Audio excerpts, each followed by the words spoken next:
இன்றே டவுன்லோட் செய்து உங்கள் ஃபேவரட் ஷோக்களை என்ஜாய் பண்ணுங்க. ஏய் லூசு, நீ என்ன பேசுற? யார கேட்டு ஹனிமூன் அதுன்னு சொல்ற? ஜஸ்ட் என் மனசுல ஹனிமூன் போகணும்னு தோணுச்சு. அதான் மாமா கிட்ட பெர்மிஷன் கேட்டேன். இதுல என்னங்க தப்பு இருக்கு? தப்பு தாண்டி.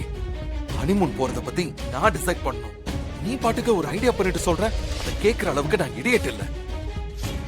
ஹனிமூன் போற மூஞ்சிய பாரு. எப்பா பாரு என்ன மூட் அவுட் பண்றதையே தொழிலா வச்சிருக்கேன்.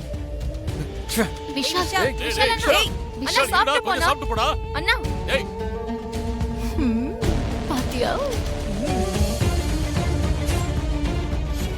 சரி விடுமா. இசை, நீ ஃபர்ஸ்ட் அவங்கிட்ட டிஸ்கஸ் பண்ணிருக்கணும்ல. மாமா இப்பதான் எனக்கு தோணுச்சு. அதான் நான் உடனே கேட்டேன். எக்ஸ்ட்ரீம்லி சாரி மாமா.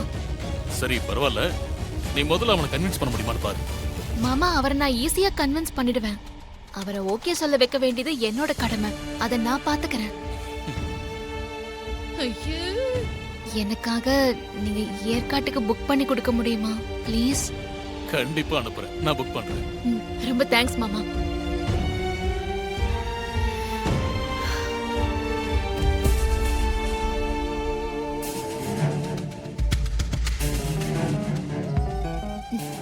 ஸ்ரீஜா, எதுவும் சொல்லாம நீ பாட்டுக்கு சாப்பிட்டுக்கிட்டு இருக்க. அதெல்லாம் இல்ல. எதுக்கு சம்மந்தமே இல்லாம ஏற்காடு போகணும்னு சொல்றான்னு யோசிச்சுட்டு இருக்கேன். வேற எதுக்கு? விஷால் மனச மாத்துறதுக்காக தான். விஷால் மனசை மாத்துறதுக்கு ஏற்காடு தான் போகணுமா என்ன? இல்ல, இதுல வேற ஏதோ இருக்கு. அது என்னன்னு நான் கண்டுபிடிக்கிறேன். இருக்கலாம். இந்த இசை என்னதான் பிளான் பண்ணாலும் விஷால் அவ கூட ஹனிமூன்ல போகவே மாட்டான்.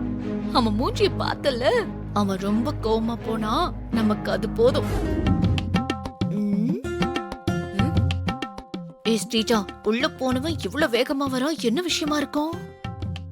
தெரியலையே, என்னன்னு பாப்போம். அப்பா சொல்லு விஷால். நான் ஏற்காடு போறேன், எனக்கு டிக்கெட் புக் பண்ணுங்க.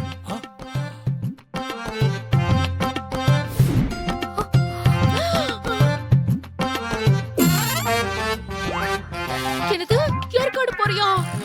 நீ மட்டும் தனியா போற? சிந்தாமணி, இல்ல நீ இசை மேல கோவமா இருக்கான்ல, அதனாலதான் கேட்டேன். அப்பா, எனக்கு அவளுக்கும் ஏற்காடு போறதுக்கு டிக்கெட் புக் பண்ணுங்க.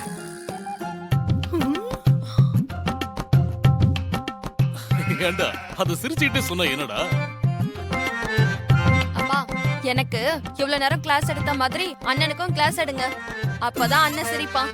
பல்லவி மேடம், நீங்க உங்க பல்லவிய ஆரம்பிக்காதீங்க.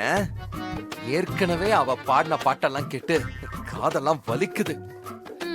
சகோதரா, தேனிலவு போக முடிவெடுத்து விட்டாய். அதை சிரித்தபடியே சொல்லலாமே. நான் ஒன்றும் தவறாக நினைக்க மாட்டேன். ஆகட்டும் சகோதரி. தந்தையே, நாங்கள் ஏற்காடு செல்வதற்கு எங்களுக்கு பயணச்சீட்டு பதிவு செய்து தருவீர்களா? அப்படியே ஆகட்டும் மகனே, பயணச்சீட்டு புக் செஞ்சிடுறேன். ஓகே. நீ இப்படிலாம் பேசி ரொம்ப நாள் ஆச்சுடா. எல்லாம் என் நேரம். நல்ல பல்ப் வாங்கிட்டான் உன் பையன். ஆமா ராகவ், நீங்க ரெண்டு பேரும் போறீங்கன்னா உங்களுக்கும் டிக்கெட் போட்டுறவா? பா இல்ல, எனக்கு இங்க வேலை இருக்கு. வேலை எப்பவும் இருக்கும்பா. நமக்காகவும் நாம டைம் ஸ்பெண்ட் பண்ணணும்ல. இல்ல வேண்டாம். சரிடா, நான் புக் பண்ணிடுறேன். நன்றிப்பா. நன்றி நன்றி.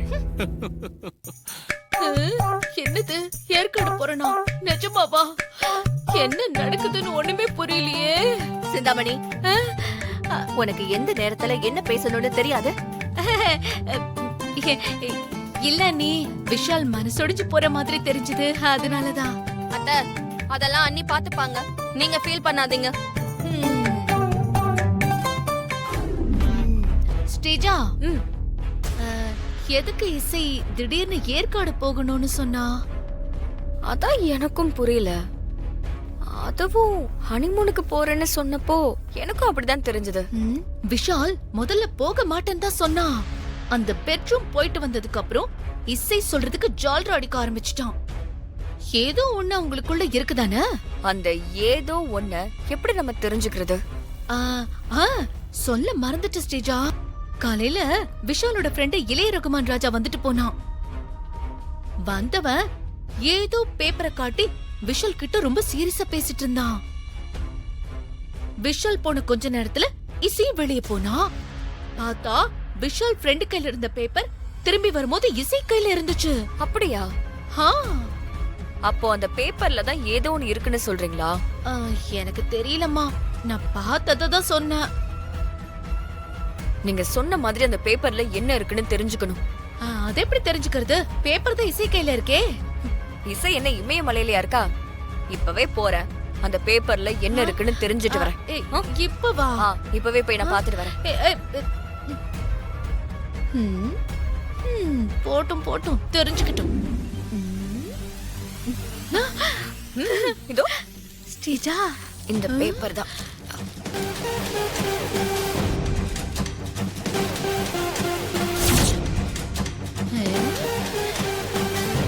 தெரியும். ஏற்காடு மியூசிக்னா என்ன? இது மியூசிக்காக நடக்கிற பெரிய காம்படிஷன்.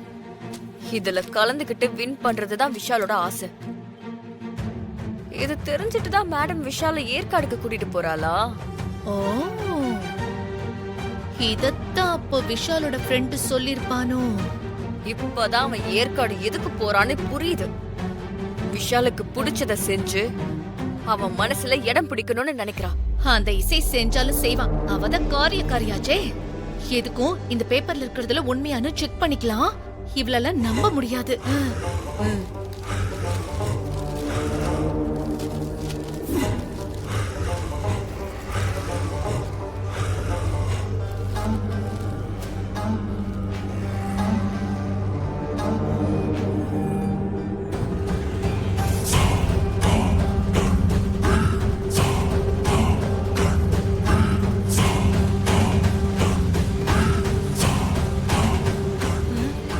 என்ன ஸ்ரீஜா? ஏற்காடுல போட்டி நடக்கிறது உண்மை. அதுல விஷாலோட பேர் இருக்கிறது உண்மை. ஏய், இது மட்டும் நடந்தா இசை மேல விஷாலுக்கு இருக்கிற கோபம் போயிடுமே. இப்ப நம்ம என்ன பண்றது ஸ்ரீஜா? விஷால ஏற்காடு போக விடாம நம்மளால தடுக்க முடியாது. ஆனா ஏற்காடுல அவனை போட்டியில கலந்துக்க விட முடியாம தடுக்கலாம். எப்படி? எங்க இருக்கிறவங்களை எப்படி நம்ம தடுக்க முடியும்? நாம தடுக்க முடியாது, ஆனா நான் தடுக்கலாம்ல. இப்பவே நானும் ஏற்காடுக்கு ரெடி ஆகுறேன். விஷால இந்த போட்டியில ஜெயிக்க விடாம பண்றேன். ஐயோ, நீ ரொம்ப உணர்ச்சி வசப்படாதம்மா. ஏற்காடு பொண்ணு நீ ஆசைப்பட்ட மட்டும் போதுமா? ராகு வர வேண்டாமா? வரணும் தான், நான் வர வைப்பேன்.